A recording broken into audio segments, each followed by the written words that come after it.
Thank you for listening to Depictions Media Radio.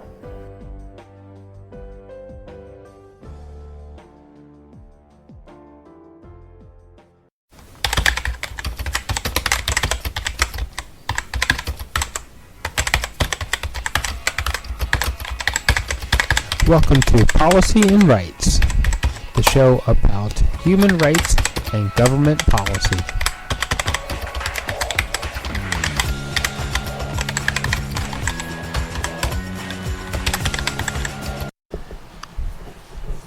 Welcome back to Policy and Rights here on Depictions Media Radio. I am Michael Clogs, your host. We've heard several different things since the election about mandates, vaccine mandates, and how people are actually going to be put out of work if they do not get vaccinated. This is going beyond the restaurants' travel restrictions. They are actually targeting certain industries and public servants, government workers, that if they don't get vaccinated, that they will not be able to work. Well, on top of which, because this is seen more as a punishment than a guidance into the wanting to help people with be healthier and things like that as an employer. The government is also denying anyone who is terminated or laid off due to the fact that they're unvaccinated. They will not be able to receive any type of EI benefits or government supports that were offered because of COVID. So it's seemingly a very heavy-handed direction to go in order to force people into being vaccinated. And it would seem to be, for a democratic society, it would seem that we have a government that wants to remove choice and just say, hey, do as I tell you. This also comes along with messages from doctors like Dr. Fauci in the United States saying that we should be looking to give up our rights, our human rights, our civil rights, however you want to look at it, or what is listed in the Bill of Rights, in order to get through the pandemic. And maybe that's not so true, and maybe we need to find ways and ask our government to find ways to unite us as people so that we can all work together towards a common goal of finding better treatments as well as vaccines to get us through the pandemic. So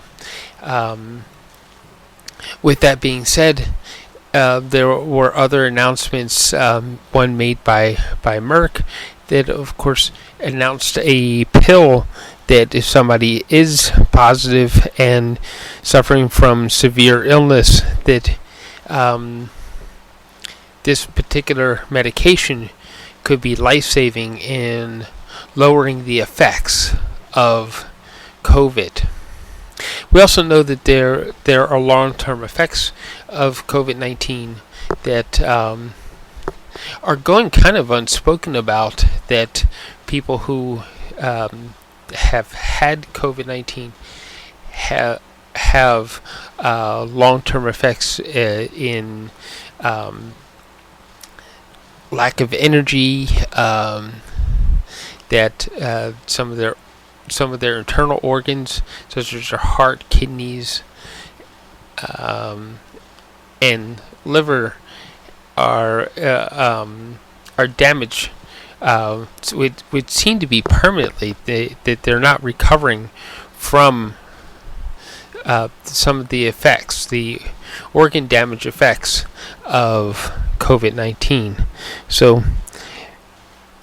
we need to go back to our government and tell them that we want more truth and we want to be united together and not have policies and mandates that separate us and segregate us into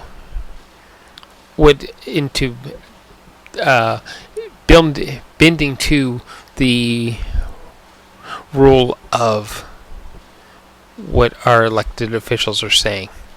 So let's listen to Justin Trudeau, and we're also going to listen to Aaron O'Toole and Jagmeet Singh as they talk about how they're going to return to Ottawa and to government. So let's listen to all those, and we'll be back.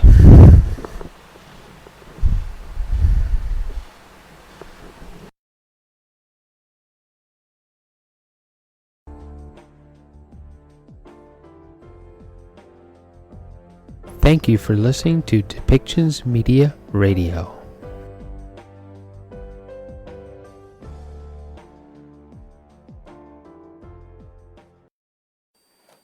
Okay. Well, good morning, everyone. Nous sommes ici ce matin pour annoncer les prochaines étapes de notre plan visant à freiner la propagation de la COVID-19 et à assurer une relance économique solide. Depuis le début, notre gouvernement s'est engagé à faire tout ce qu'il faut pour aider les Canadiens et les Canadiennes et à traverser cette crise. Nous avons fait beaucoup de chemin au cours des 19 derniers mois.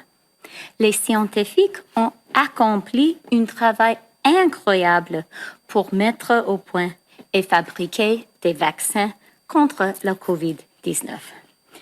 Canada is fortunate to have enough doses of COVID-19 vaccines for every eligible Canadian to be fully vaccinated. And the vast majority of Canadians have stepped up and done the right thing.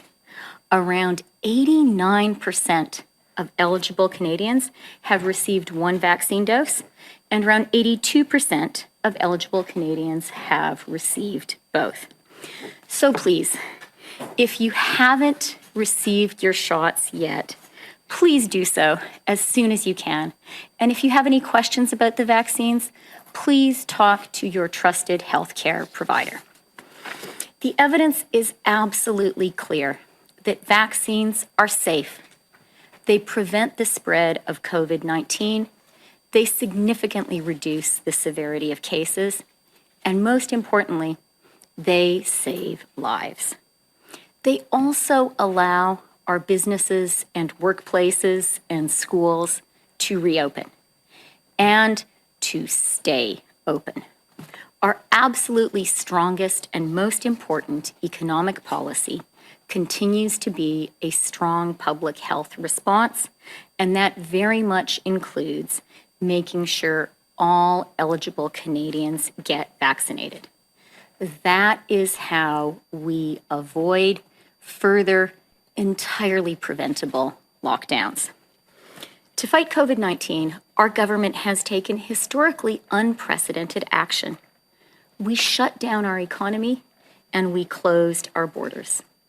To support Canadians and Canadian businesses in this unprecedented fight, we have invested over $289 billion to provide income and business support.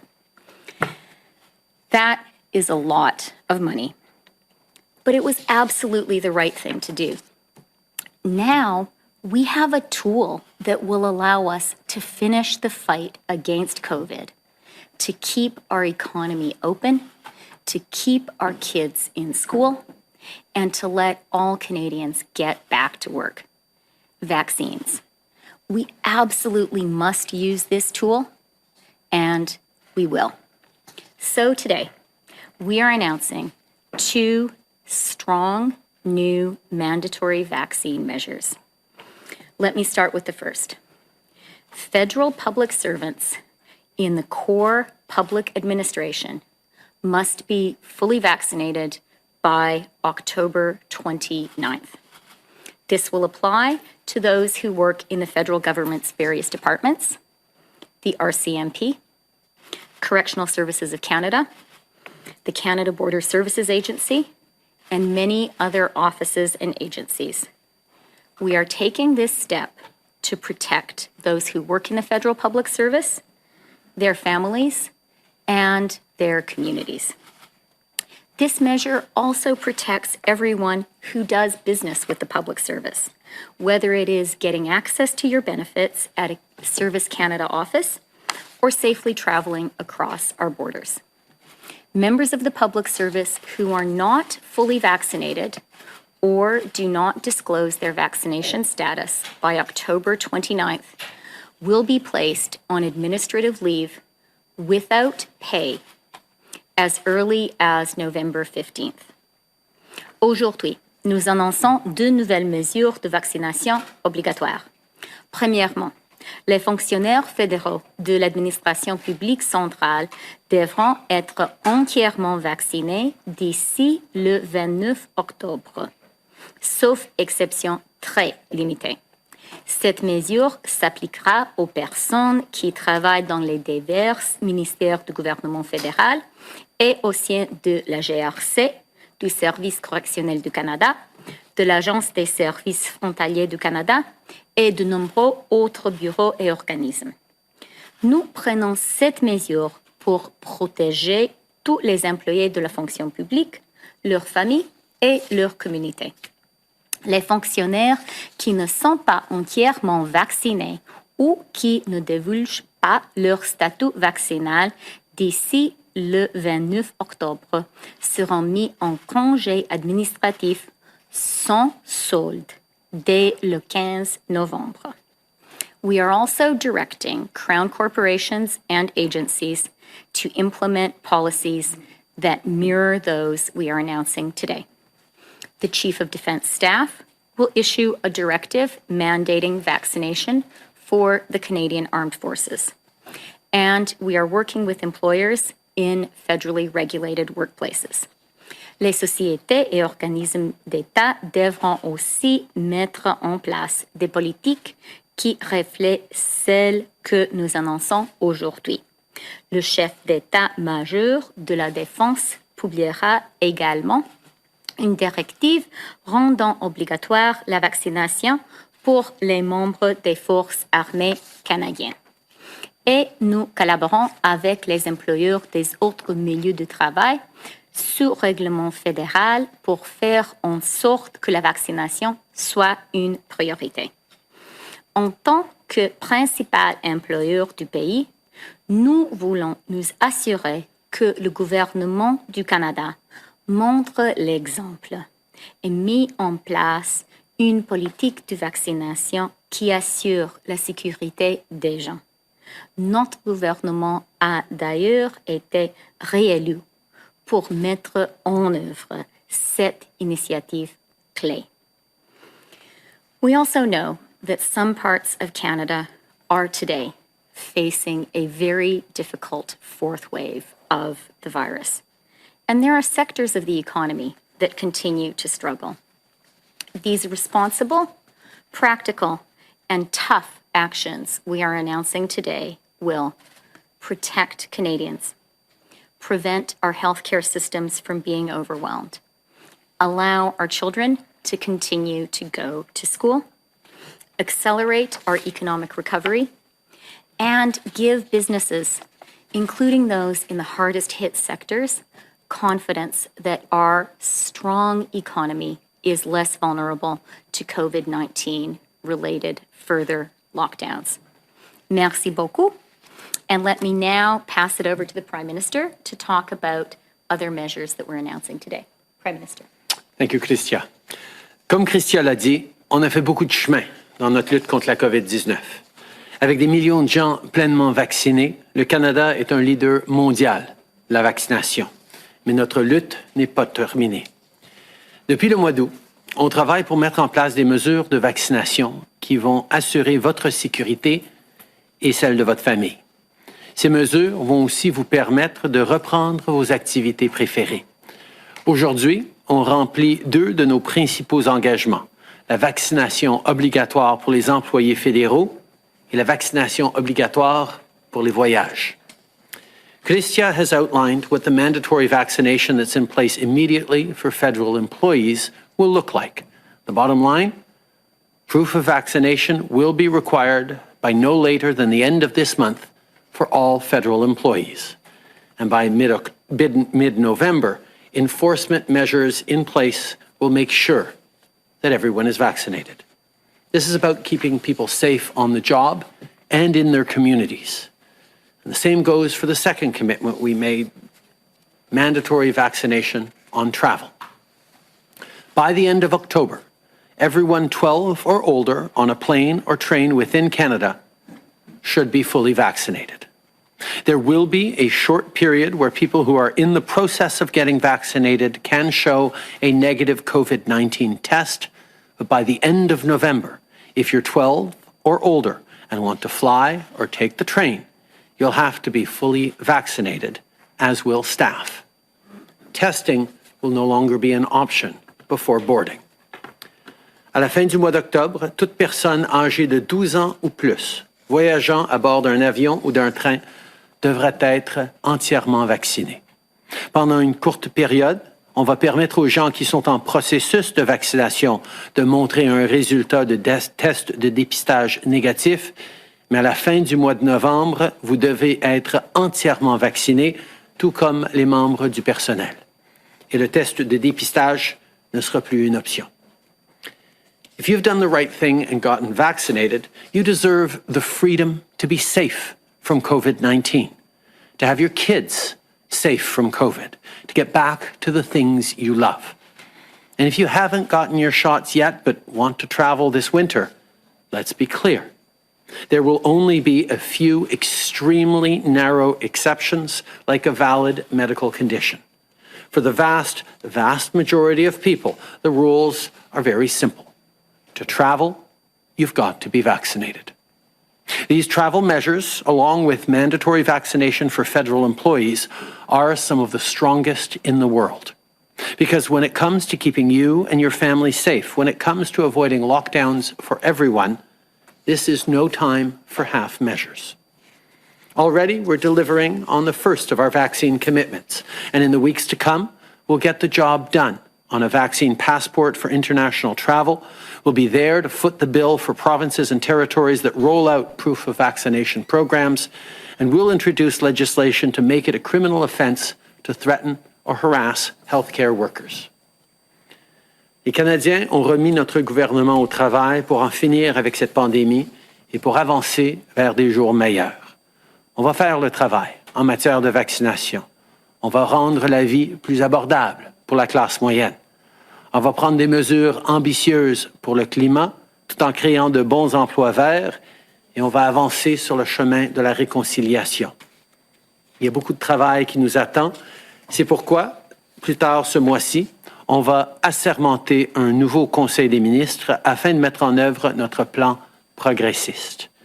Je suis très enthousiaste à l'idée de tout ce qu'on peut réaliser ensemble. Before I take questions from the media, I want to address the issue of last week. Traveling on September 30th was a mistake, and I regret it. The first National Day of Truth and Reconciliation was a time for Indigenous people and non-Indigenous people alike to reflect and connect, think about the past, but also focus on the future. I want to thank Chief Casimir of Tk'emlúps for the conversation we had over the weekend, in which I apologized for not being there with her and her community for this important day. And I committed to going to visit the Tk'emlúps Secwépemc community in the coming weeks. There's a lot of work for us all to do, and I'm committed to doing it. Merci. Je suis heureux de prendre vos questions. Thank you, Prime Minister. We'll go to the room for questions. Ashley Burke. Hi, Prime Minister. Ashley Burke, CBC News. What made you decide to take a personal trip to Tofino on a day that your government set aside to honor the victims and survivors of residential schools? Like I said, it was a mistake to travel on that day. This is an important moment for Canada and for Canadians to reflect not just on the past, but on the present. I was in error to choose to travel on that day, and I apologize directly to Chief Casimir for not having attended the event that she invited me to, which is why I'm looking forward to going to the community and sitting down with them in the coming weeks. Comme j'ai dit, c'était une erreur de choisir de voyager ce jour-là, le 30 septembre, et je le regrette. C'était un moment important pour se recueillir en tant que Canadien, pour réfléchir à la réconciliation. Mais je suis content que j'ai pu parler avec la chef Casimir de Kamloops pour offrir mes excuses et pour m'engager à venir la visiter, à visiter la communauté dans les semaines à venir. But why did you do it, and did anyone advise you not to do it? I think the how it happened is far less important than that it happened, which I regret, and we will continue to do even more on the path of reconciliation, whether it's continuing to eliminate long-term boil water advisories, whether it's making sure that there's better investments in housing and support for kids going to new and better schools across the country and Indigenous communities. There's much work to do, and I am committed to doing it. Hi, Prime Minister. Mercedes Stevenson, Global News. This question is for both you and for Deputy Prime Minister Chrystia Freeland as well. Last night, the military announced that they were removing Major General Peter Daw from his position in providing a review of external reports into sexual misconduct in the military judicial system. This was a decision that was greeted with horror by victims of military sexual misconduct, the original decision to appoint Major General Daw to that position. There's a feeling that senior leadership in the military is not getting it months into this. Ultimately, the military reports to the civilian authority. So first, your reaction to General Daw's appointment and then unappointment, and also when will your government take action to address this externally? I think, first of all, like so many Canadians, I was stunned and dismayed to see the media reports about this particular role. It is obvious that despite the work that the military has done, despite the work that we've done, the military still doesn't get that survivors need to be at the center and the unique priority of everything in regards to sexual misconduct and harassment in the military. And this shows they simply still don't get it. We have an awful lot of work to do. We know that, which is why we've brought in people like Justice Louise Arbour to look at how we completely transform the military culture and the way our Canadian Armed Forces operate.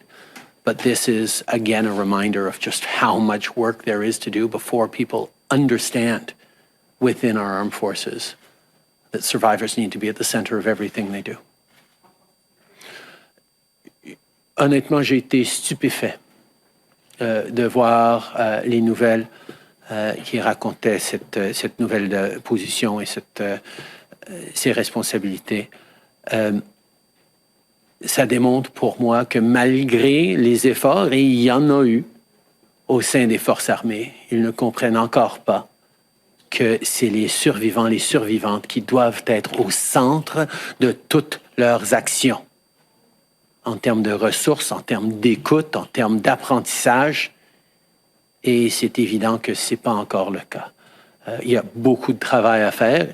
Nous, évidemment, on va faire notre part. C'est pour ça qu'on a demandé à la justice Arbour d'être impliquée dans cette question-là et de faire des recommandations sur comment on va transformer non seulement les structures à l'intérieur des forces armées, mais la culture profonde qui, malgré tout le travail que les médias, que les Canadiens s'attendent à ce que soit fait, que moi je m'attends à ce que soit fait, ça n'a pas été fait encore. Chrystia? Yeah, thank you, Prime Minister. Thank you, Mercedes. And thank you for your dogged pursuit of this story. Look, I actually want to start by saying to Canadians, but also directly to people in the military, that I really recognize the incredibly hard work people in the Canadian Armed Forces do every day and how much we all rely on them. And I thought of that a lot in the spring of 2020 when we relied on the Canadian Armed Forces as a final line of protection and defense for our seniors in Quebec and Ontario. And I'm thinking about it now as someone who is so worried about Alberta. I think you probably are too, Mercedes. And knowing that the Canadian Armed Forces is there is so important. So I do want that work not to be overshadowed. And I want to say to all the people doing that work, we recognize it. Thank you very, very much. But I also think your question was exactly right. And you said, Mercedes, that it seems as if the leadership just doesn't get it. And I think that's true. I think the reality is there is a systemic problem with the treatment of women, the treatment of sexual harassment in the Canadian Armed Forces. It is clear that there is a toxic culture there. And it is clear to our government, as the Prime Minister said, that that needs to change. And it will. It's not fair to everyone, but especially to the really brave Canadian women in uniform who go to work and serve every day. And like every single woman in Canada, they should not have to work in a place where they face this kind of a culture and treatment.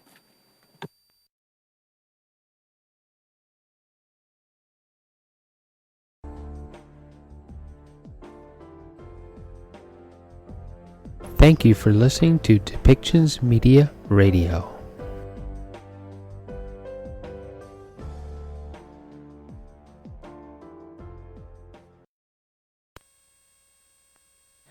Good afternoon.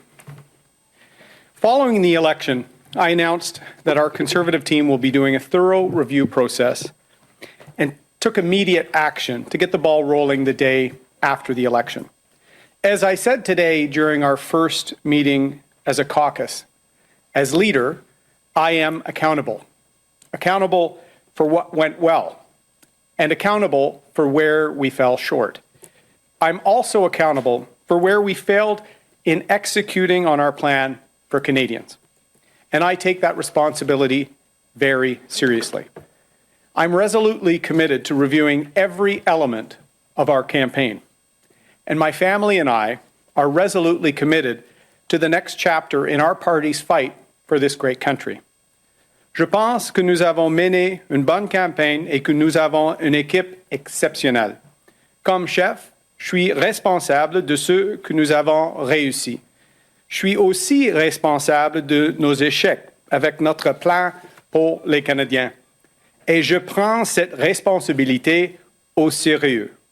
Je suis déterminé à revoir chaque élément de notre campagne.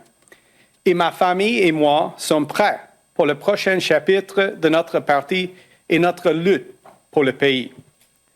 As a united team, we need to refocus and redouble our efforts to reach out to more Canadians. And a big part of that will happen through lessons learned from our review. Today, I'm very pleased to share that my colleague and former Member of Parliament, James Cumming, has agreed to chair the election campaign review. J'ai promis un examen approfondi et j'ai pris des mesures immédiates en ce sens après l'élection. Je suis très content de dire que mon ami et collègue James Cumming a accepté de présider l'examen de la campagne électorale.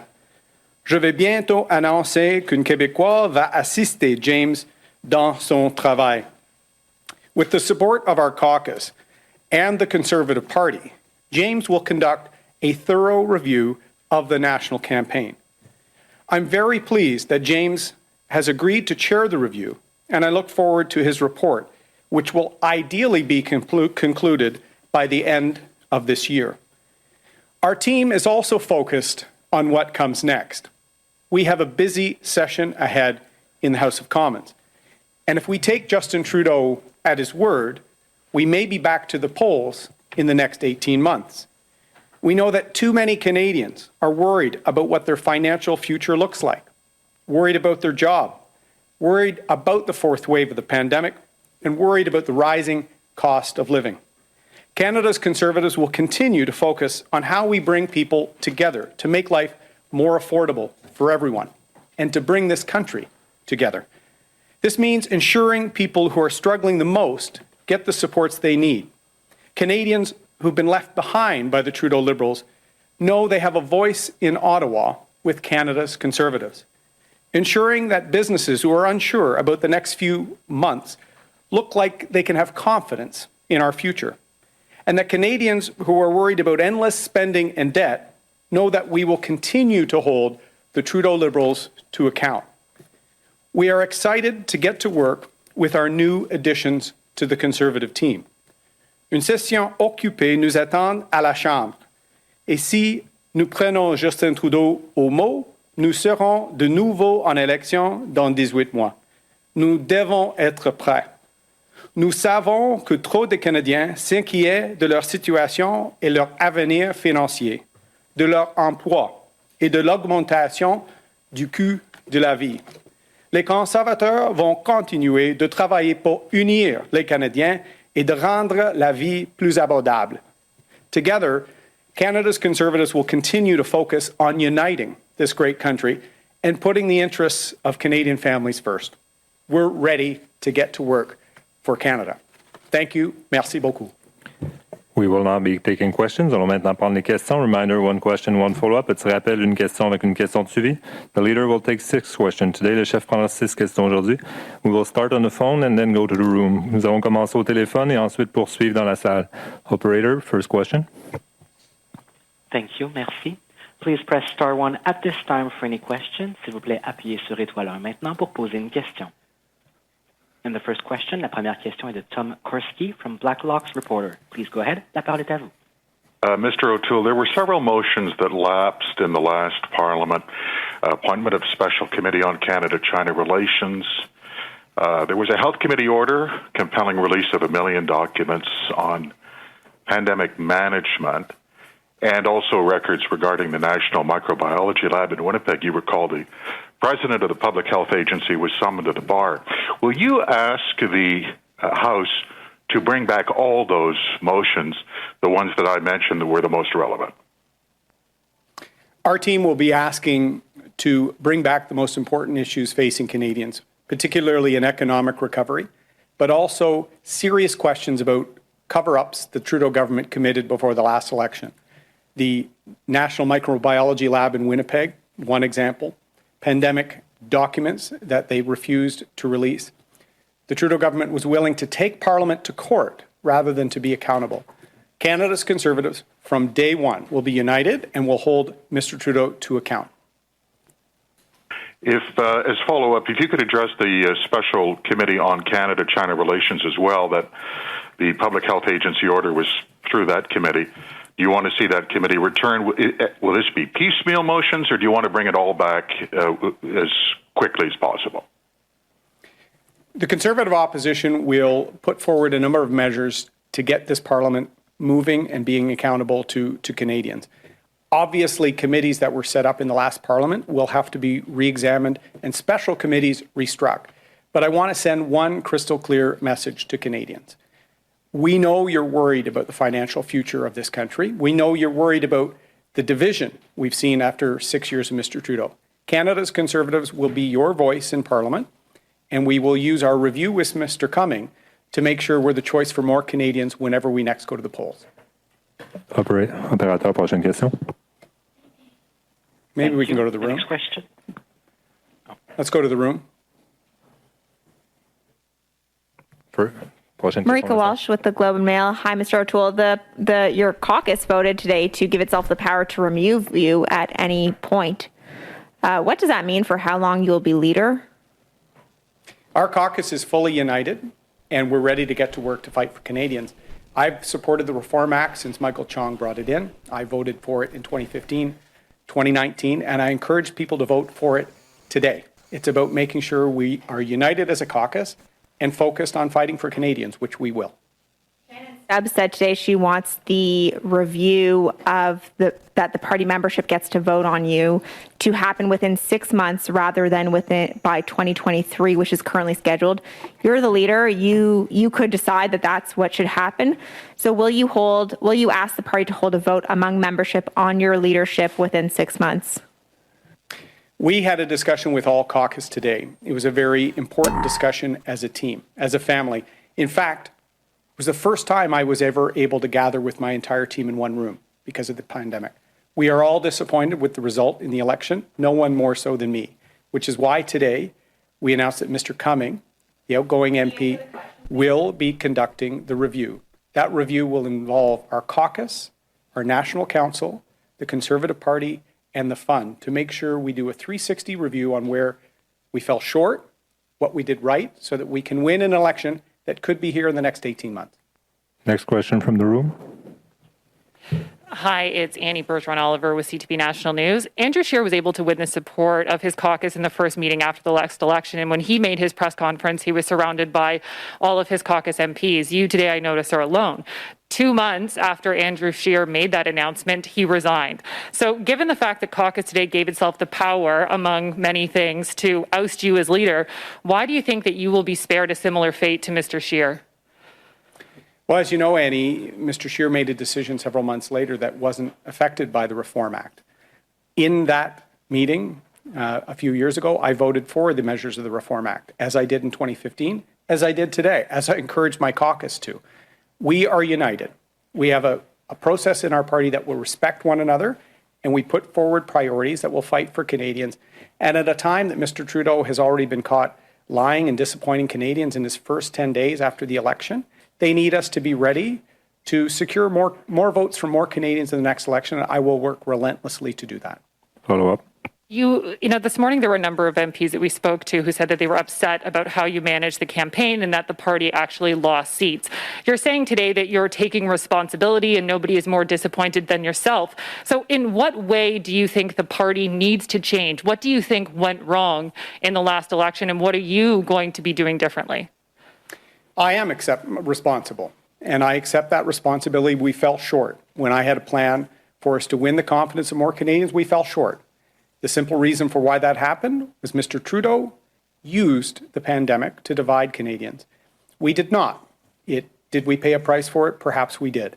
That's part of the review that Mr. Cummings will undertake to make sure that we can win the confidence of Canadians, not by dividing them or scaring them, as Mr. Trudeau has, but by planning for the future of this great country for all Canadians. And I invite Canadians that were close to voting for us a few weeks ago to stay tuned. The Conservative Party is going to fight for your interests in this Parliament. Prochaine question de la salle. Oui, bonjour, Monsieur O'Toole, Joël Denis Bellavance de la presse. Est-ce que M. Cummings aura aussi le mandat d'étudier ce qui s'est passé au Québec? Je ne sais pas si M. Cummings parle français, mais comment va-t-il faire le bilan de la campagne au Québec pour le Parti conservateur? Je suis fier de notre équipe québécoise et on a eu des gains au Québec avec les mandats dans les circonscriptions. Il y a une récompte judiciaire aujourd'hui à Trois-Rivières. Mais je suis déçu parce que on a perdu les sièges cibles comme Beauport, comme Trois-Rivières, dans le Saguenay. Et on doit prendre les leçons pour la prochaine fois. Et M. Trudeau a menacé de déclencher une élection dans 18 mois. Donc, on doit prendre les leçons et M. Cummings et un assistant au Québec va mener notre revue. Qui est l'assistant au Québec, si je peux me permettre? Stay tuned. Je vais annoncer. OK, parfait. Bientôt. Deuxième question. Le Bloc québécois demande, et même tous les trois partis, le Parti libéral, le Bloc québécois et le NPD demandent à ce que tous les députés soient vaccinés pour pouvoir participer aux séances du Parlement en personne. Quelle est votre position? Est-ce que tous les députés du Parti conservateur seront vaccinés à temps pour la reprise des travaux parlementaires? Comme j'ai dit pendant la campagne, les vaccins sont primordiaux dans notre lutte contre le COVID-19 et j'encourage tous les Québécois, tous les Canadiens de se faire vacciner. Et notre caucus, nos députés, vont suivre toutes les règles sanitaires ici sur la colline et à travers le pays dans notre travail comme députés. As I said throughout the election, I encourage Canadians to get vaccinated. They're the most important tool that we have in our fight against COVID-19. and to have any questions they might have answered, because we need to fight this COVID together. All Conservative MPs will follow health guidance and rules, not just here on Parliament Hill and in the precinct, but in all of our duties from coast to coast. Next question from the room. Hi, Mr. O'Toole. Hannah Thibodeau with CBC National News. Nice to see you. I want to start first by following up with the Chong reforms. You voted in favor of having your leadership potentially tested. How does it feel to have that constantly hanging over your head? Well, this is a good opportunity to thank Mr. Chong for the Reform Act many years ago. In fact, I worked with him on a little bit as an MP when I was in government. This is not about a sword of Damocles hanging over my head. We're united as a team. This is about having a fair and transparent process that a team must have when it respects one another, for electing a chair, for making determinations about membership in the caucus, and about leadership. I'm proud to lead this party.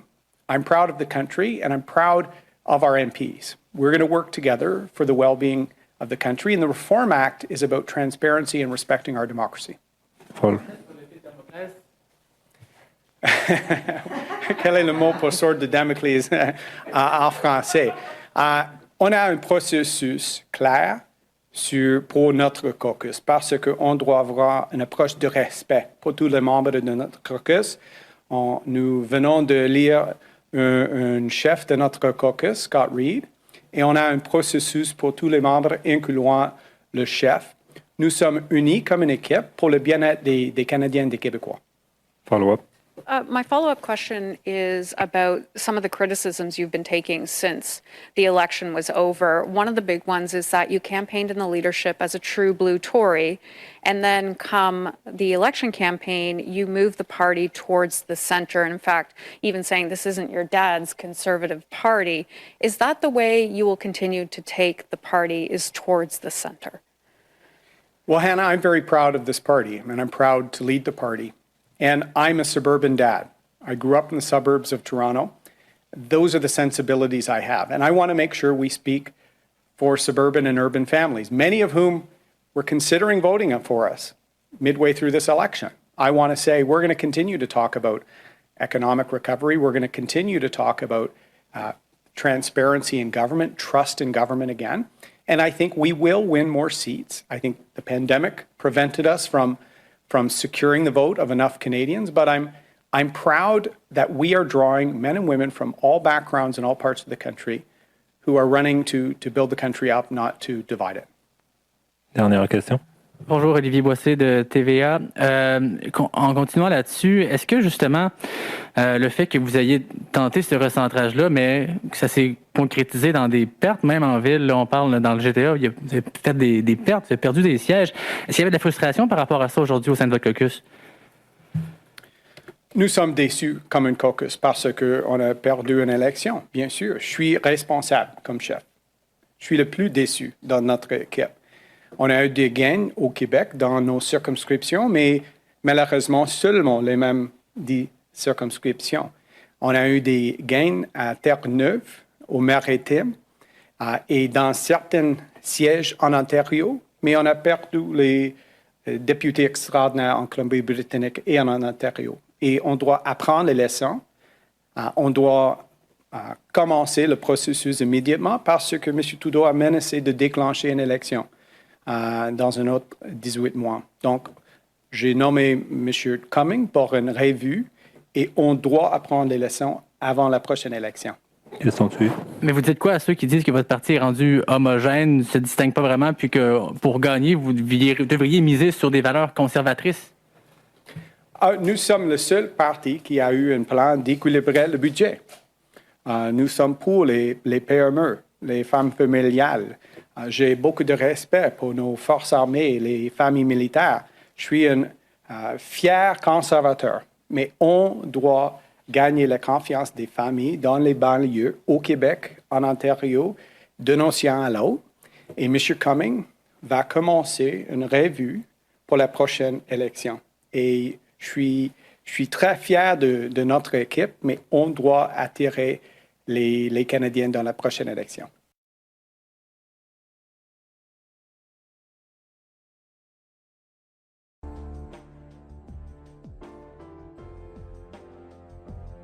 Thank you for listening to Depictions Media Radio.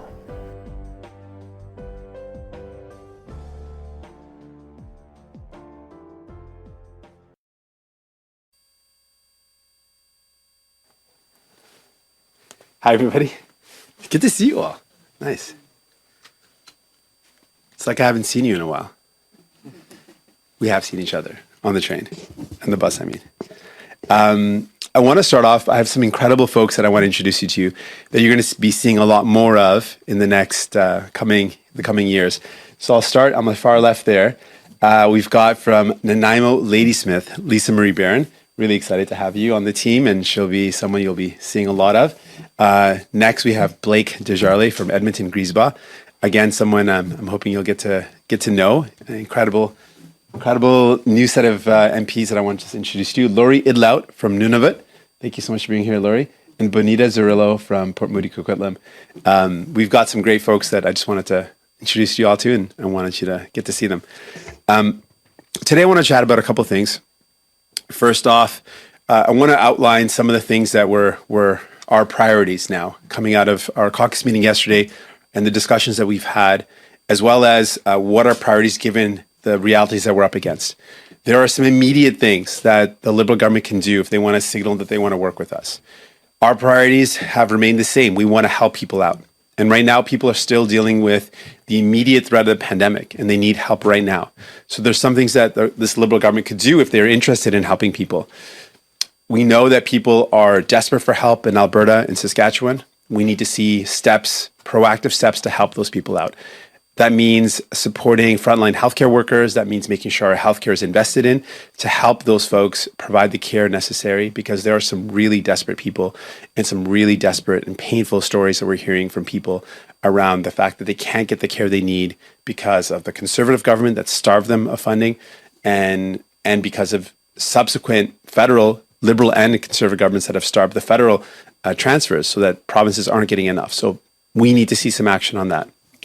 We need to see some immediate actions on the things that Mr. Trudeau has promised to do a bunch of times and hasn't really delivered on. He's just kind of re-promised them.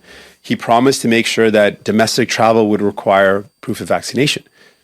That is something that he mentioned months ago, and it's still not in place. So again, he's floated the idea further and has not actually done anything to make it happen. So we need concrete steps to make sure that people are getting supported to get through the pandemic. We believe strongly in a federal passport, a federal vaccine passport, a document that can be used for interprovincial travel, to travel domestically, and something that would allow people to have proof that could be used everywhere in Canada and make it easier for people to show proof of vaccination. That's something that was floated in the past. Mr. Trudeau talked about it, but has not yet done it. And so we're saying, let's see some action on these things. These things would certainly help us get through the pandemic, and it would help a lot of people out. We've been demanding paid sick leave expanded for 18 months. Repeatedly, 22 times in the last parliament, I said we need to expand it. And then in the midst of the election, Mr. Trudeau said, okay, we'll bring in 10 days mandated federally paid sick leave. Well, let's see that happen. In addition, he promised to work with provinces to deliver a program that works across Canada. Let's see that as well. These are some concrete steps that we could do that would help us deal with the pandemic and would show that he's interested in doing something that's going to help people out and something that we would work together on. And so those are some immediate steps. We also know that for New Democrats, we're unequivocal on this. We want to see justice for Indigenous people. One immediate concrete step, something that could happen right now, is Mr. Trudeau could finally stop the court case against Indigenous children. There's been ruling after ruling from the Canadian Human Rights Tribunal, and now another decision in the courts that said very clearly that appealing it, there's no ground to appeal it. So stop the legal battles and just follow through on the court order, and let's see some justice. That's just a starting point. There's so much more that we need to do, but let's stop those legal battles. That would be another sign that this Liberal government's interested in working with us, and it would signal to us interest in working together. And that's what we want to see. We want to see commitments that are concrete, that will make life better for people, where we can see that there is interest in working. And this doesn't require throne speech. This doesn't require a budget. These are immediate steps that can be taken. In terms of the throne speech or other areas of interest that we want to work together on, the Liberals know where we stand, but we want to see real concrete action on the climate crisis. This is something that is vital to so many people. So many of my MPs have stories from their ridings, of how important it is to people in their ridings. And we've seen the impacts of the climate crisis in such an immediate way, in the sense of the forest fires that have ravaged Canada from coast to coast. We've seen flooding, we've seen extreme weather, hot temperatures, and so we need to see action on the climate crisis. We also want to see steps to move forward on childcare. This is something that remains a priority for New Democrats. And we also want to see a plan that helps create good jobs for those workers in resource sectors. And these are some of our priorities, and we want to see the government move on those.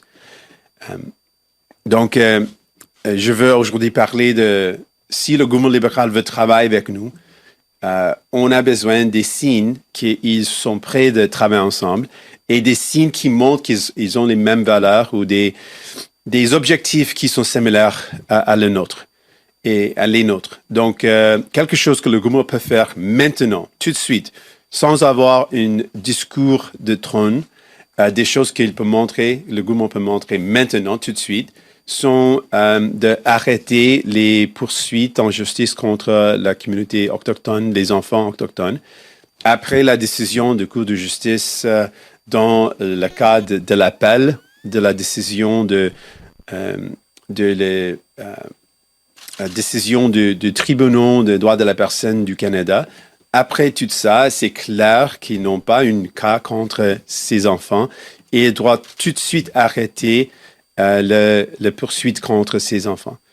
En plus, il y a plusieurs des choses que le gouvernement peut faire tout de suite pour aider les gens qui ont toujours dans un péril de la 4e vague de la COVID-19 pour aider les gens, pour combattre cette 4e vague.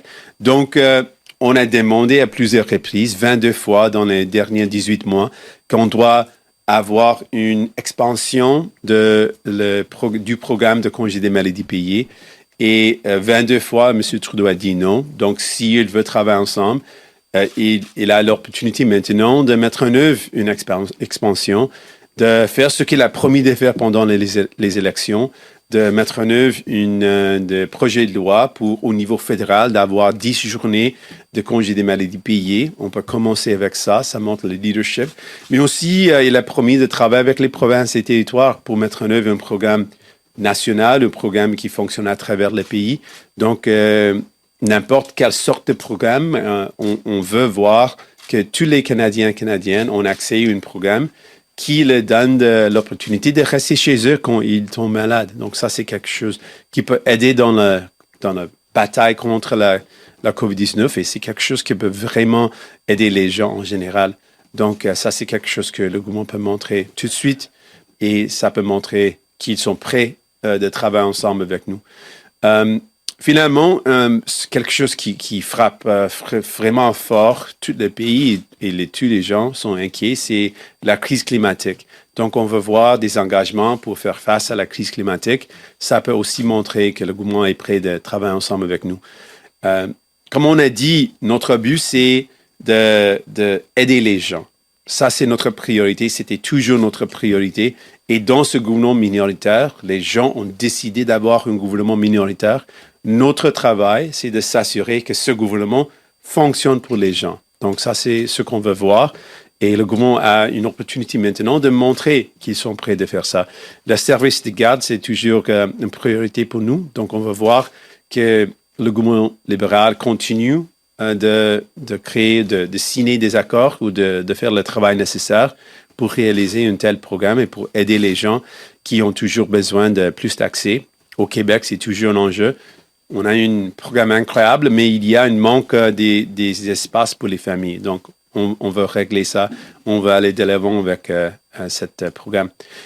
Aussi, finalement, comme j'ai dit, pour nous, c'est important de voir des actions concrètes pour la justice pour la communauté autochtone. Donc, on peut voir si le gouvernement est prêt de prendre des mesures spécifiques.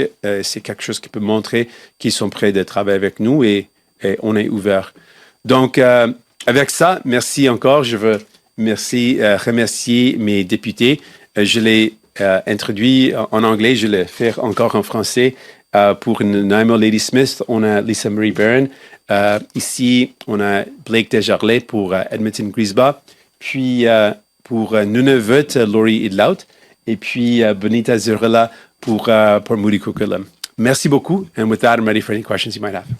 Et nous allons maintenant prendre les questions, commençant par les questions au téléphone. Comme à l'habitude, une question de suivi. We will now take questions, starting with questions on the phone. As usual, one question, one follow-up per reporter. Operator, do we have a first question? Thank you. Merci. Please press star one at this time if you have a question. S'il vous plaît, appuyez sur étoile maintenant pour poser une question. And the first question is from David Turton from CBC News. Please go ahead. Hi, Mr. Singh. Good morning. It's very good to see you. My question to you is this. You called September's election results for your party disappointing. What is your party going to do to formally review those results? As you know, the Conservatives have committed to doing a formal review. They're going to, have a former MP lead that, and they are going to share those findings, of course, with their caucus. Is the NDP going to do the same thing? Thanks so much for the question. I want to be clear. I'm very proud of the campaign that we ran, and I'm proud of how we used our campaign to talk to people that were feeling like they didn't matter. We talked to healthcare workers who were feeling left behind and unseen. We talked to Indigenous communities and lifted up the voices of people who were saying we have been ignored by the federal government. And we spent time to make sure people didn't forget the unmarked graves and the Indigenous children that have been stripped from their families because of residential schools. So we're proud of the campaign we ran. I'm disappointed, though, that we didn't get more of these incredible MPs, these candidates that could have become MPs. I am disappointed about that, and I wish we could have brought more of them to Ottawa. There were so many close election calls where Ottawa and Canada and those ridings missed out on some really incredible people. And so I'm certainly disappointed by that. We announced yesterday to some of the media that were present at the first caucus meeting that we'll be doing our own review, and it's head by Bob Dewar, and that that's someone who's been involved in a lot of really successful New Democrat campaigns. And the review will be to find out ways where we can close those gaps and make sure we bring those great New Democrat NDP candidates into MPs and bring them to Ottawa so they can fight for people. And so we'll be doing that, and there's a team of folks that'll be involved in that, and we'll be sharing those details with our caucus once we obtain the results. Okay, thank you so much for answering that question so clearly. I'm going to move on to a totally different topic. My colleague Jason Warwick is reporting today that Jody Wilson-Raybould wasn't consulted on freeing the Catholic Church from its residential school compensation obligations. So that's the headline. Basically, the then Justice Minister wasn't informed about freeing the Catholic Church from its residential school compensation obligation. So my question to you, and maybe to any of the other new MPs who are gathered there, if they'd like to chime in, what does this say about how seriously this government was in taking and holding the Catholic Church to account? It shows that they weren't serious about it, and that was wrong. And it also shows they didn't reach out to the Justice Minister, an Indigenous woman of great respect and renown across Canada, an advocate, that they wouldn't consult someone of their own cabinet. Shows that they aren't taking this seriously. And sadly, I think there's many examples of how Mr. Trudeau and his government aren't taking reconciliation seriously. We've just got a couple of days ago a recent example as well. This is serious stuff. This is life or death. We've got people that are still reeling from the trauma of these residential schools. And to this day, no one's been brought to justice. But we've been calling for a special prosecutor for that very reason. These are crimes committed. These are crimes committed against Indigenous people. And there is yet to be anyone that's held accountable. The Catholic Church is absolutely responsible. There's no question about it. And this Liberal government's not doing enough to ensure that they are also contributing fairly in compensating fairly. They are responsible as well. And this Liberal government is not taking this seriously, and they're not pursuing justice in a way that recognizes and respects the trauma and the pain of Indigenous people. I want you to know you can count on us to do that. We're going to continue to fight for you. Operator, next question. Thank you. Merci. La prochaine question est de Louis Blouin, Radio-Canada. La parole est à vous. Bonjour, M. Singh. Bonjour. Je veux revenir sur l'élection. Le NPD a dépensé beaucoup plus d'argent qu'en 2019 et vous n'avez obtenu qu'un siège de plus. Je suis conscient que vous allez mener votre propre évaluation de ce qui s'est passé, mais vous, personnellement, comme chef, J'aimerais savoir s'il y a des choses que vous avez identifiées que vous-même, comme chef, vous auriez aimé faire différemment pendant cette campagne-là. Merci pour la question. On est tellement fiers de la campagne et de ce qu'on a fait. Je suis fier qu'on a utilisé notre plateforme pour donner une voix aux gens qui étaient pas entendus, des travailleurs de première ligne en santé qui étaient ignorés. On a donné une plateforme pour partager leurs histoires. On a des travailleurs de première ligne à travers le pays à ce moment qui sont frustrés, qui ont travaillé tellement dur contre cette pandémie et on a eu une chance de partager leur histoire. On a parlé avec les communautés autochtones. On a utilisé notre plateforme pour montrer comment il y a toujours des communautés autochtones qui n'ont pas accès à l'eau potable. Donc, je suis tellement fier et je pense que c'était une bonne dépense de nos ressources de partager les histoires des Canadiens et Canadiennes, de parler aux jeunes, de parler de comment on peut faire face à la crise climatique, de comment on peut investir dans nos soins de santé et comment on peut faire face à la crise du logement. Donc, je suis tellement fier du travail qu'on a fait et l'importance de ce travail.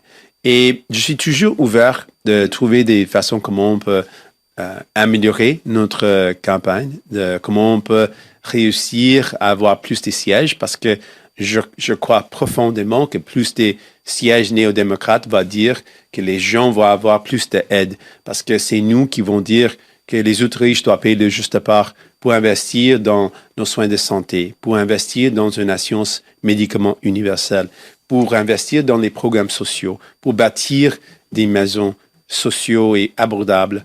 Donc, je crois profondément dans l'importance d'avoir plus de sièges néo-démocrates et je suis fier du travail qu'on a fait et que j'ai fait personnellement comme chef.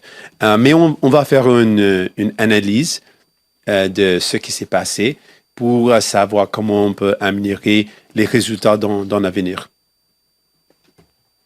Je voudrais vous entendre sur un autre sujet, sur la vaccination obligatoire des députés aux communes.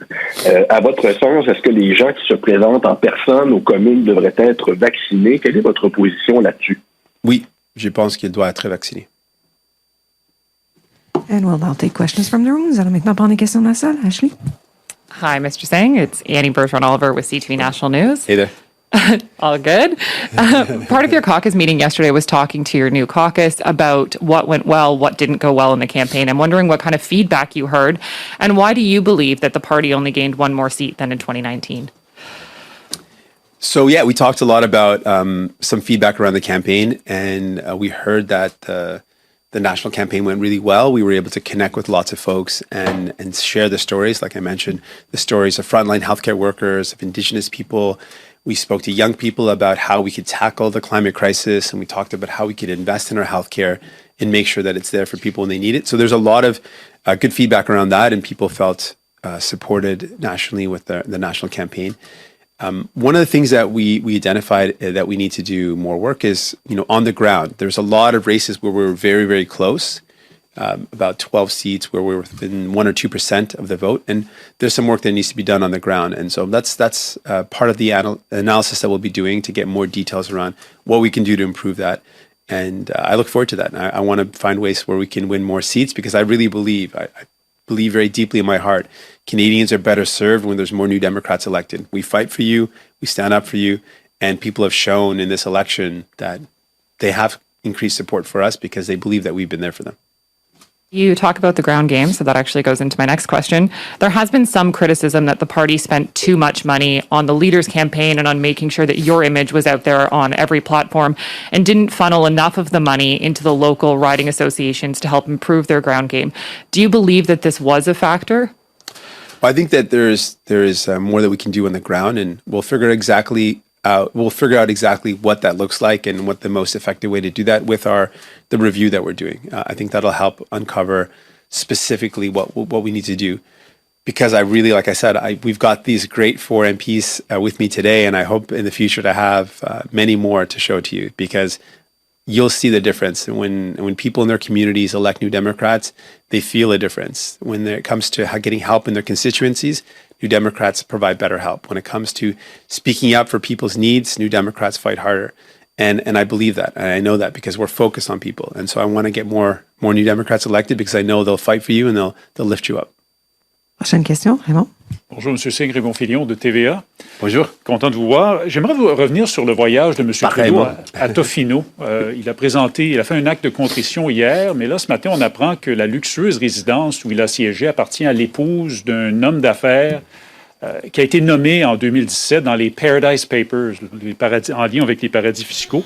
On ne veut pas nous dire combien le premier ministre a payé pour ce séjour dans cette luxueuse résidence. J'aimerais savoir ce que vous en pensez de cette situation-là. Je pense que c'est un autre niveau de comment M. Trudeau a des mauvaises priorités. Donc, ça, c'est un autre niveau. Mais si je réponds à cette question, je dois souligner, c'est vraiment, pour moi, l'impact sur la communauté autochtone qui est primordial.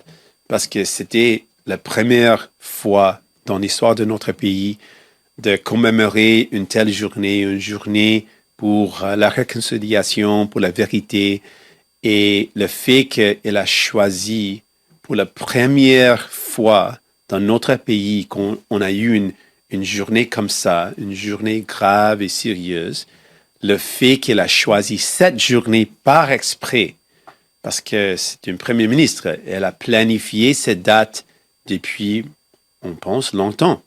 Et le fait qu'elle a choisi cette date par exprès, la première fois qu'on commémore une journée pour la réconciliation, et comment ça a blessé la communauté autochtone. Pour moi, ça, c'est la pire chose. Ça a blessé les gens parce qu'ils veulent voir des changements concrets et ils ont toujours la trauma causée par les pensionnats. Et le fait qu'elle a fait ça a vraiment blessé les gens. Et pour moi, ça, c'est ce qui était pire. Mais vous avez soulevé les autres niveaux de comment c'était une mauvaise décision. Mais pour moi, ça, c'est primordial. En anglais. Bien fait en français. Hein? You've raised another level of how this was an example of Mr. Trudeau's bad decision and bad priorities. The fact that there's some layers around the owner and connection with the Paradise Papers. But for me, the most important thing to highlight of Mr. Trudeau's decision to choose that day, the first day in the history of our country, for the first time ever where we're commemorating a national day of truth and reconciliation, to choose that day to have planned, and we know this is the Prime Minister, so he would have planned this well in advance, to plan expressly, particularly to go on that day, the first day ever that we were commemorating this day, to go on vacation, sends a message that was really hurtful to Indigenous people because Indigenous people still feel the trauma of residential schools. They still feel the pain. And there is so much hope, though, in reconciliation because we've seen so many people come together and say, we've got to do something to right this wrong. I've met so many people who care deeply about making sure that we walk the path of justice. And for the Prime Minister to choose that day to leave, to go on vacation on a day that should have been a solemn and serious day, was a message that was really hurtful to Indigenous people. And that to me is the worst part of it all. Mais, outre le choix de la date pour le voyage, M. Trudeau a fait son acte de contrition, comme je l'ai dit. Ma question porte spécifiquement sur l'endroit où il a séjourné, cette fameuse maison, comme vous dites, liée d'une certaine façon aux Paradise Papers. Qu'est-ce que ça soulève, selon vous, comme question, ce choix d'endroit et le fait qu'on refuse de nous dire combien le premier ministre a déboursé pour ça? Je pense que... Et moi, j'ai évité un peu de parler de cette question directement parce que j'ai voulu premièrement parler de l'impact sur la communauté autochtone. Et ça, c'est moi toujours, ça c'est la question primordiale. Mais il y a une arrogance des décisions de M. Trudeau parce que on ne peut pas oublier le fait qu'il était l'un des premiers premiers ministres qui a été trouvé en contre les droits éthiques avec ce qui s'est passé avec Aga Khan. Donc, dans toute cette situation de savoir, de connaître qu'elle était la première qui a brisé la loi, en effet, avec ça, le fait qu'il a choisi cet endroit encore, ça montre une arrogance. Aussi, quand on a dit qu'on doit faire payer le juste part des ultra-riches, le fait qu'il est mêlé avec les ultra-riches. On ne sait pas comment et on ne sait pas les détails, mais on sait en général, il est proche des ultra-riches.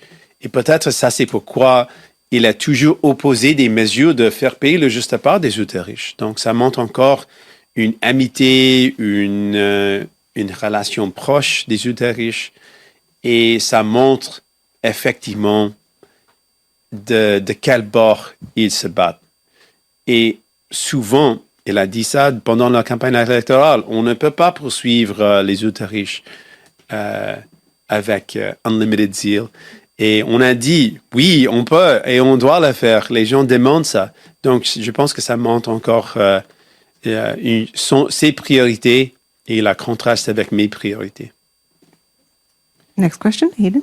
Hi there, Aidan Shamandi from iPolitics. So you laid out your priorities in front of caucus yesterday and in front of us today, and a couple weeks ago the Prime Minister did the same. And there's a lot of overlap, at least in the broad strokes, in terms of what you guys want to address.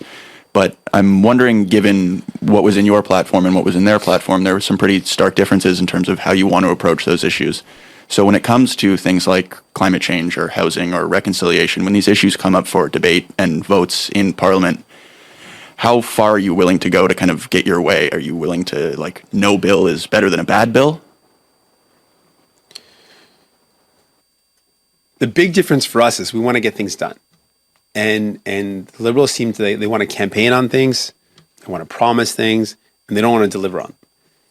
And so for us, we're not gonna take the pretty words or the nice words for granted. We're not gonna say, okay, you talked about it, that's good enough. Oh, it looks like you care about the same things as us, good enough. We have seen what happens when we take that approach. Mr. Trudeau promised pharmacare really clearly, campaigned on it really clearly, put it in the throne speech.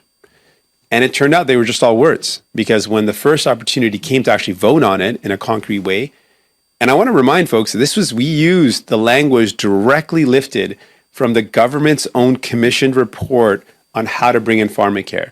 One of those steps was to bring in a Pharmacare Act, modeled after the same principles in the Canada Health Act. We put that exactly into law. And that proposal was rejected. The Liberals voted against it with the Conservatives. And so I am very skeptical about the words and the promises of Mr. Trudeau and the Liberals, because they don't follow through. And so what I want to see is real concrete actions. And that's why I laid out not just the broad strokes, things that I want to see, but some real immediate steps, because there are immediate steps we can see right now. You know, in addition to some of the ones I laid out, another immediate step, right now there are seniors that receive GIS, the Guaranteed Income Supplement, who are having their GIS clawed back right now. These are some of the most vulnerable seniors. There is a minor change that would mean that these seniors, who are amongst the most economically desperate, would no longer have their GIS clawed back. And just to put that into context, having their GIS clawed back means that some of these seniors might end up on the streets. Some of our elders might not be able to afford the homes that they live in, their apartments that they live in. They will not afford them if they lose their GIS. That's another concrete step that Liberals can take. So I want to see movement right now immediately on paid sick leave. I want to see movement on stopping the clawback for these seniors so that they can actually live in dignity. I want to see immediate steps to stop fighting Indigenous kids in court. These are some immediate things that the government can do if they want to show that they're really interested in working for people. And if they do that, they can count on my support. So, like, would you be willing to withhold your votes if the proposed bill isn't up to your standards? Absolutely. We've withheld our votes in the past, and we're prepared to do that again. We want to help people, and we want to see concrete steps that will help people. Next question. Hi, good morning. Chrystia Kirkup from the Globe and Mail. Hi. So in terms of working with the government, you talked about sending a signal as to what you would like to see. Have there been any negotiations with the government or an olive branch extended by the Prime Minister to work with you and talk to you about fundamentally getting things done in Parliament? No. And what do you think about that? Is that problematic? I do have another question, though, I'd like to ask, so I'm not trying to burn two with your one-word response. Fine. I just wanted to, seriously, they haven't reached out, and they haven't signaled that they want to negotiate or talk so far. And that's fine. I'm not concerned because they know where we stand. It's like we've campaigned on where we stand for the past, 36 plus days. So they know where I stand. And again, I've laid it out again today, so they know where I stand. And I look forward to them signaling their interest by doing any of these things. We've talked about how it's important to extend the help for people. We were the ones that fought back a number of times when CERB was being cut. We said, don't cut it. And they were going to discontinue supports for people. We said, it's got to continue. That's another concrete thing that we could see. If they are interested in working with us, they could continue the support that people need, because we're still in a fourth wave. This fourth wave is the worst it's ever been for people in Alberta and Saskatchewan. So it is vital that the supports that are in place now continue. So they're kind of discussing and pondering whether to extend or not. We would say extend it. And if they extend it, that's another signal that they're showing to us that they're listening to what we've been calling for. I did want to ask you about the emergency support. So we know that they're due to run up at the end of the month on the 23rd, specifically for businesses and individuals. The Liberals have been promising a narrow extension of benefits targeting businesses in the tourism sector, yesterday giving the signal that they're exploring options. I'm wondering, does the NDP support a targeted approach to only support hardest hit business sectors, or are you looking for broad business benefits for businesses and individuals to continue? We want to see the supports continue. As I outlined, we're in the worst of it right now for Alberta and Saskatchewan. This is the worst it's ever been. So in the worst that it's ever been, it would be irresponsible and wrong to cut the help to people. So absolutely, we want to see a broad continuing of support. But the only tailoring of that support that we envision is that the support should go to people for sure and to small businesses. They've been the hardest hit, and we don't want to see support continue for the large corporations that have been able to get through this time with, in fact, doing really well. So we want to see a tailored approach to small businesses, but we want to see the wage subsidy and the rental subsidy continue for these small businesses, particularly given the impact of the fourth wave and how serious it's been, and how there is a potential for things to get worse. So we want to see those supports continue. And that would be another sign that the Liberal government is interested in working with us, because they would be listening to our clear demand, which is to continue the supports for people and for small businesses. I'll check one more time before coming back to the room if we have a question on the phone. Opératrice, avons-nous une question téléphone? Thank you, merci. Donc, la prochaine question, Hélène Bozzetti, les coop de l'information, à vous la parole. Oui, bonjour, M. Singh. Je ne veux pas être désagréable, mais je vous écoute à distance et je vous entends beaucoup renifler. Je me demande, est-ce que vous avez un rhume? Est-ce que vous avez passé un test de dépistage de la COVID avant de venir participer à une rencontre en personne avec vos députés? Oui. Et le test était négatif. OK. Dans ce meeting, c'était la première réunion du caucus. Il faut d'habitude faire les votes sur la loi de M. Chong, là, vous savez. Est-ce que le caucus NPD s'est donné ces pouvoirs-là? Et je voulais savoir aussi ce rapport de M. Doer dont vous avez parlé, est-ce qu'il sera rendu public? Merci. Pour la première question, oui, on l'a fait. On a fait les votes de Chong et le parti a voté contre tous les votes. Et puis, deuxièmement, non. Ça va rester des avis ou des conseils pour nos députés et pour notre parti. Opératrice, avons-nous une dernière question au téléphone? Thank you. Merci. So the next question from Tom Koski, the Black Lux reporter. Please go ahead. Mr. Singh, I want to ask about a very practical matter on this business of horse trading votes in the minority parliament that other reporters have mentioned. The Liberal Party platform said there was one reference that they would ban replacement workers in the federally regulated private sector. Members of your caucus, I think, have introduced that bill some 14 times. Presumably, Cabinet cannot pass a budget without your votes. Would you instruct them that on a do-it-or-else basis, the Canada Labour Code should be amended in any omnibus budget bill to ban replacement workers in the federally regulated private sector? Thank you for the question. As you noted, this is something that is a long-standing principle of New Democrats. We are against replacement workers. We've tabled what's been known as colloquially as anti-scab legislation many times, and we will continue to fight for that. The federal government, if they want to get it done and they need the votes, of course they do, because we're in a minority government, we would make sure that that passes. We would want to see that happen. That's something that's a priority for us, and it's long been a priority for us. We've long believed that these replacement workers undermine the ability for workers to negotiate fairly, to be able to use their ability to protest or to strike as a tool to negotiate unfair conditions. And so we have long made this a principle, and it remains a principle for us. So I want to be sure that I understand, and if I'm incorrect, please do correct me. In the 43rd Parliament, you had said that you would not withhold any vote, I'm paraphrasing, that would trigger a pandemic election, but you wound up with a pandemic election anyway. I have the impression from you today that you are saying you will take every cabinet bill on a vote-by-vote basis, including a budget bill. Is that correct? That's correct. Thank you. And we're back to the room. Good morning, Raquel Fletcher with Global News. I also have a question about the COVID benefits that can be rolled over for one more month before they expire. I'm wondering what kind of pressure your party plans to or can put on the government to recall Parliament quicker in order to extend these benefits. Thank you for the question. My understanding is these benefits can be extended without Parliament being recalled. And so that's another reason why we're saying that would be a signal to us in terms of what would show a willingness for us to support legislation in the future, support a throne speech.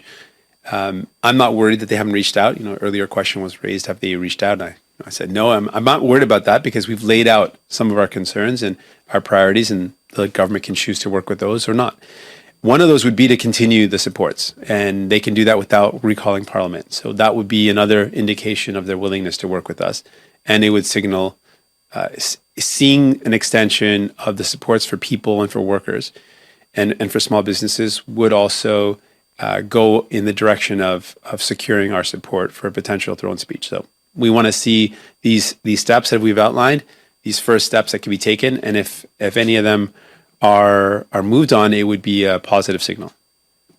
You've mentioned Alberta and Saskatchewan, what's going on there a couple times this morning. You also mentioned at the beginning of your speech federal health transfers. How, and of course, Mr. Trudeau has not committed to increasing the transfers to what the premiers have asked for. How much of what we're seeing in the West right now it can be, or in your mind, is in direct correlation to the health transfers? Thank you for the question. So first and foremost, it's a direct result of these conservative premiers who are making horrible decisions, and that can't be ignored. And I think it would be unfair to ignore that reality. Both Jason Kenney and Scott Moe are making horrible decisions, and they are doing it purposefully, and that's putting people's lives at risk. They are cutting healthcare. They are fighting with frontline healthcare workers, and it is wrong. And that needs to be said. In addition, though, there is no question that the cut of healthcare funding at the federal level over decades has contributed to this problem. There's no question about that. It has starved the provincial healthcare systems of funding. It has directly contributed to the problems that we're up against right now in healthcare. There's no question about that. So I would say certainly it starts with it is a provincial matter, and these provincial governments are doing a horrible job, but there's no denying that the federal government, Harper's cuts that were continued by Justin Trudeau, have contributed to the problem that we're seeing right now in Alberta and Saskatchewan, and frankly, across Canada. The federal government has a role to play and has contributed to the problem by cutting the transfers over the past number of decades. And the last question in the room. La dernière question sera dans la salle. Hi, Mari Wolf from the Canadian Press. Hi there. Hi, can I ask could you say more about the circumstances under which you might withhold votes in a parliament, and also are there any red lines that might actually lead you to not supporting a budget? we have not outlined any red lines at this point, so I can say there's not anything that we've outlined yet.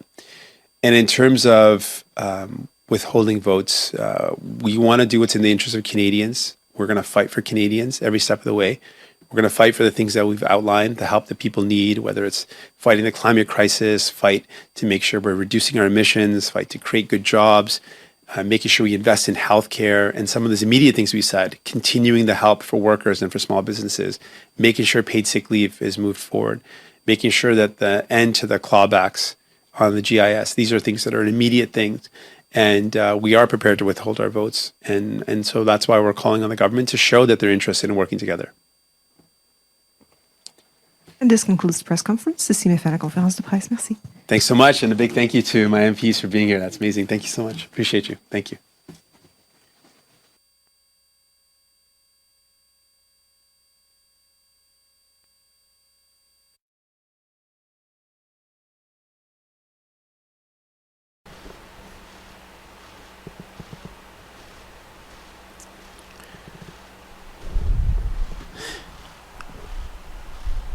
All right, thank you for listening to Depictions Media, and this has been Policy and Rights.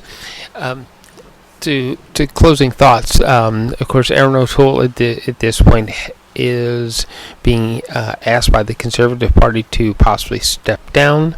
Of course, you heard in the segment that we played that he's not looking to do that. He's looking to push forward with the Conservative Party and possibly in what could be 18 months in the next election take the Conservative Party to forming government.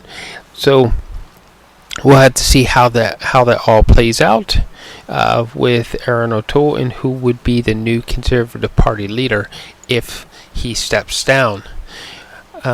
We also heard from Jagmeet Singh and what he expects to try to accomplish while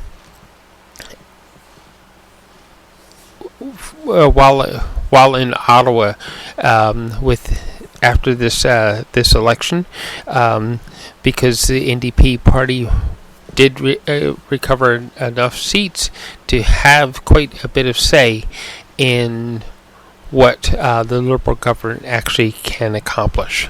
So, again, thank you for listening to us, and please look for the next podcast of Policy and Rights here on Depictions Media Radio. I am Michael Clogs, your host.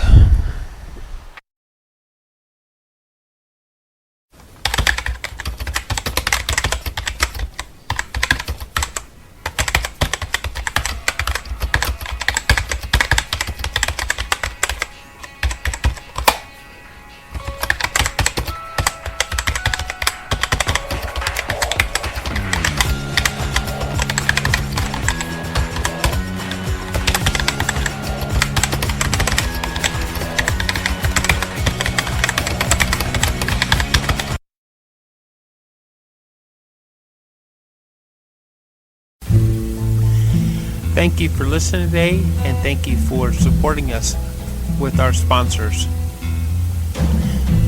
Please go to depictions.media for more information and click on our contact link and let us know how we can help. How we can help bring your story and help bring us to a better world.